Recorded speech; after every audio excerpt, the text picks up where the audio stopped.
Hi everyone, my name is Kevin Tillier. I'm the CEO and co-founder of myskillcamp, and I will take you today through an upskilling and reskilling journey. So what I really like about learning is that it's constantly in the move. You always, as a learner, you always need to upskill or reskill if you want to go down another career path. So today we'll be looking at which skills are the most demanded on the market today from the workforce, who needs them actually, and how to make people engage once they are in their upskilling and reskilling journey.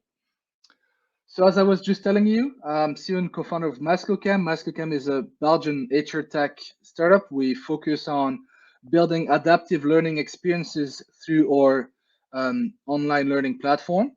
And I myself, I am, I always like to say that I'm a lifelong learner. I like to learn. I like to upskill. I've actually had to reskill because I used to be a teacher. Now, 8 years later, I'm now an entrepreneur, and yeah, I had to take that reskilling journey and getting new skills. So let's deep dive into the content. So who cares about this upskilling and reskilling journey? Actually, companies who want to remain competitive. If you want to remain competitive, keep on developing new and exciting products, you need to upskill your workforce. They are the one building, they're the one building products. They're the one taking care of your customers. They're the one selling your products, and so on. So, if you want to remain competitive, go down that journey. If you also want to retain your employees, you also need to go down that journey, because working and delivering great learning experiences and providing great content to your workforce, that will that's a great way of recognizing your talents. And again, everyone is a talent within the organization. We're all born with one or many, and the talent is something you can develop as you grow. And obviously, companies who want to close the skills gap in their company, I know as a company that my strategy in 2 3 years is to, I don't know, develop a new cool product around AI. But guess what? I have developers today, and they're no data scientists or so ever. So why not upskilling them for the sake of the company strategy? That's one way of seeing it. But another way of seeing it is your learners have needs. They want to grow. Well, let's go through an assessment and let's help them grow to where they want to go. Because if not, then they're actually going to, end up leaving the company.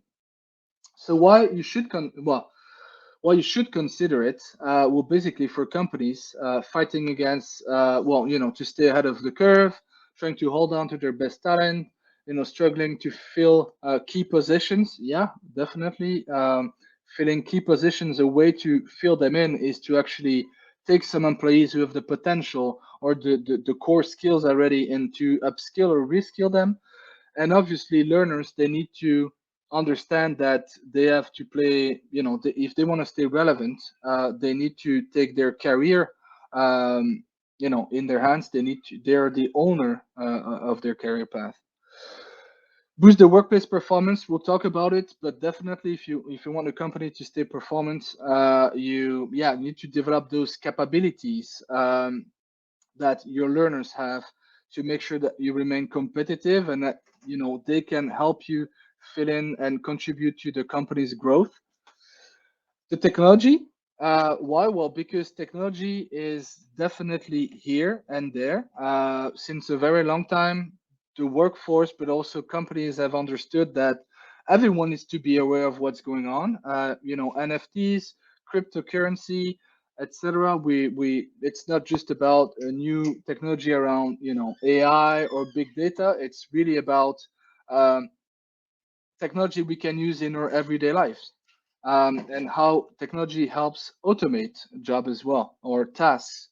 So technology, software-led training is really increasing. Um, Stopping the great resignation. Well, definitely, we all know, the millennials, they like to, well, not just the millennials, but I am one, and we like to, we don't like to stand still. So definitely, if we don't have recognition, if we go into a burnout, or if the workplace culture is not, a great fit, you can't know that before actually living that culture, then they're really likely, to leave. And taking that learning taking learning and putting learning at the heart of your culture, at the heart of your company strategy and your growth, that's a really great way of recognizing your people, of enhancing that workplace culture of always learning, switching that learning culture on. That's a really a good journey. So in terms of reskilling and upskilling, there are actually three steps. So reskilling, again, just so you know, to reskilling is to learn skills completely new and unattached to your current role. Upskilling is to learn skills that enable you to progress in your current career. So that upskilling and reskilling journey actually starts when you identify skills from your workforce, and a great way to do that is to do it during the onboarding process, because once you do that during the onboarding process, you can then it will help the manager to actually know better the employee and know better how to guide them towards that, towards various courses or learning journey, learning path, and so on. Then we talked today about re-onboarding, and re-onboarding is really key when your company is growing, moving from a company of 1,000 to 2,000 employees. A lot of things have changed, new processes, new people, new culture, maybe if it has evolved in the meantime. So it's really key for you to re-onboard your existing employees once in a while when you feel that you need to realign everyone. And then you need to develop and deploy exciting trainings that actually matter to your workforce, and not just going a catalog approach, because going a catalog approach um, means that you rely on your workforce to go actually in the catalog and first know where to go, know which skills they need to develop, know if they need to go on a upskilling or reskilling. So you really put the um, put the responsibility on them, and it's a great way to go. But going on a catalog approach is really not the best way, because you can be easily overwhelmed with all those courses out there. So collect the data, see what skills are the most needed within a team, within your organization. Do that yearly assessment or quarterly assessment, and base your learning strategy on that. So it's really important that learners do invest their times in courses or learning journeys that actually matter, not just for them but also for your organization. So the skills that are in demand, I'll quickly go through that. Well, the biggest thing that has changed is that we were mostly talking in the top three around soft skills, courses of the soft skills, and now we're talking about tech-driven skills, so data analytics, IT, web design, etc. So we've seen a switch from soft to tech-driven skills in the top three over the past years, and that is really, and whenever I met a company, they have more soft skills than actually tech-driven skills in their learning catalog. So that is really something you can easily assess within your organization and then move forward. Another interesting finding is that the operational teams are actually the one that really need that upskilling effect, that we need to upskilling technical skills. Why? Because they drive companies change, they drive companies um, digitalization and stuff. Then obviously sales and marketing. Well, we don't market and we don't do sales the same way today than we used to do 10, 15 years ago, even 5 years. So for example, sales need to develop their social skills, because social selling has become more and more important. So I really do invite you to take a closer look at that, to pause and reflect. But those are really great insights that you can take into your organization. Then, obviously, new jobs that are fast growing in popularity, especially in tech-driven companies. So, diversity and inclusion manager, that's in all companies. Customer marketing manager, machine learning engineer, business development representatives, and then user experience researcher. We just took a top five. There are definitely more than that. But it's really important to see how how new jobs are created because of new demands, because of new technologies as well, because we have more data on who our customers are, who our prospects are, and we need to do something with those data. We need people to actually act on it. So how can you promote learning? There are actually 6 ways, and we're going to explore them one by one. So the first one is gamifying learning. You can use gamification tactics within your courses, within your learning strategy. The only thing to take into consideration is that whatever the gamification mechanism that you put in place, you should know that there are 4 different types of players, in all, on the planet. So we all have a different yeah, we all have a different way of playing. Some learners would like to have badges, some learners would like to actually gain levels, some would like to see hidden elements that others will not have seen because they went the extra mile. Some like social and collaborative, they like gamification because it's social, because they like to play with multiple players. So really do take that into consideration when you implement gamification within your organization. Then engaging, engagement goes through, ability, motivation, and opportunity. Um, it's important whenever you deploy an upskilling or reskilling journey.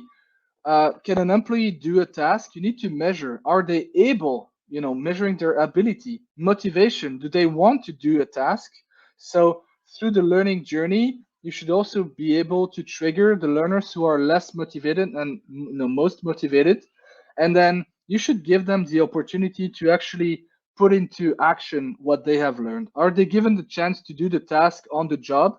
Because it is studies have shown that when after following a training, if you don't work on your knowledge retention, then you're likely to forget what you have learned in the next 60 days.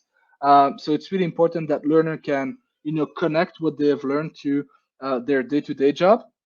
Learning mindset, we're all learners. We don't all have a learning mindset, and it is something that you can promote within your organization, and you can promote it through 3 different actions that happen during a career, during a succession planning, during a talent review or talent reviews, and during career pathing.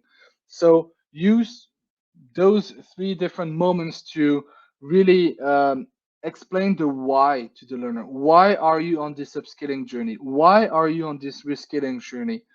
And if learners understand the why do you want me to do this? It's way more engaging and way easier for someone to actually take action than if they just have been enrolled to an upskilling journey but actually don't know why they're here and there.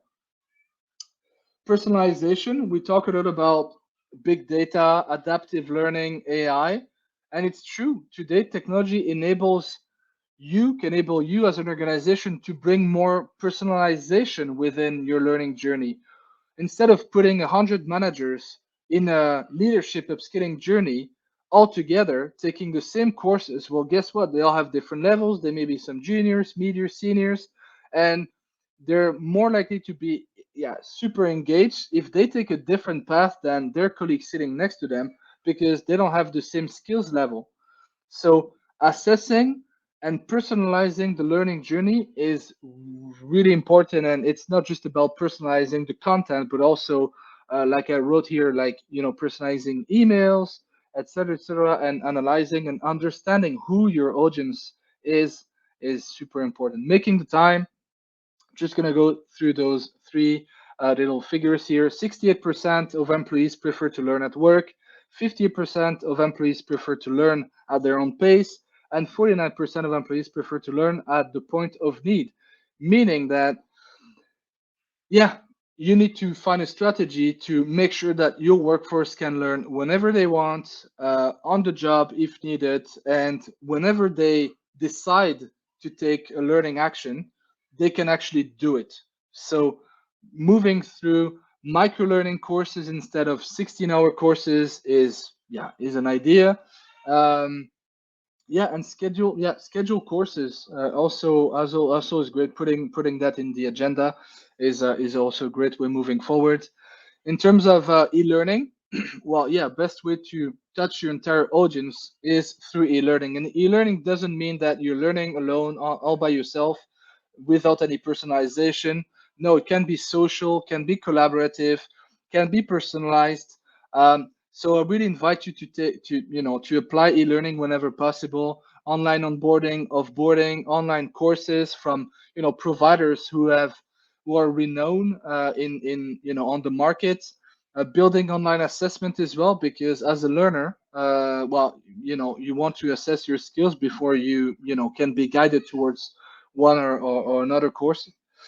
So now, regarding My Skill Camp, want to say a few words. What we do at My Skill Camp is we bring a new methodology in our learning platform where we start by assessing the learner, assessing the workforce. We recommend them a journey.